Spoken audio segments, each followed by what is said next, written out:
Hi అండి, మీ అందరికీ once again happy new year.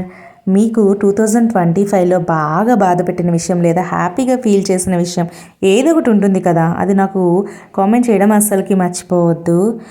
ఎందుకంటే చూద్దాం నా సబ్స్క్రైబర్స్ ఎంతమంది వాళ్ళ మెమరీస్ షేర్ చేస్తారో. నాకైతే 2025లో బ్యాడ్ థింగ్స్ తప్పితే గుడ్ థింగ్స్ అస్సలకి లేవు. పాపకి హెల్త్ బాగాలేకపోవడం, బిజినెస్ లాస్, ఇలా చెప్పుకుంటూ పోతే చాలానే ఉన్నాయి.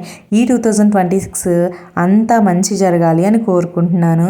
మా వారికి నాటుకోడి రాగి సంగటి తినాలి అనిపిస్తుందని ఎప్పటి నుంచో అడుగుతున్నారండి. ప్రెగ్నెన్సీ లేడీస్కి కూడా ఇన్ని క్రేవింగ్స్ ఉండవు. వాళ్ళు అన్నిసార్లు అడిగిన తర్వాత మనం చేయలేదు అంటే సీరియస్ అయిపోతారు కదా. ఇంకా తప్పదు, చేయక తప్పదు. బట్ కాంబినేషన్ అయితే చాలా అంటే చాలా బాగుంటుంది. ఇప్పుడు వస్తుంది సంక్రాంతి కదా, ఈ సంక్రాంతికి ట్రై చేయండి, చాలా బాగుంటుంది. నేను నిన్న ఇన్స్టాగ్రామ్లో ఒకటి చూశానండి. ఈ 12కి నైట్ 12 గ్రేప్స్ తింటే మనం అనుకున్న కోరికలు తీరుతాయంట. అది ఎంతవరకు నిజమో కామెంట్ చేయండి. Thank you so much and bye.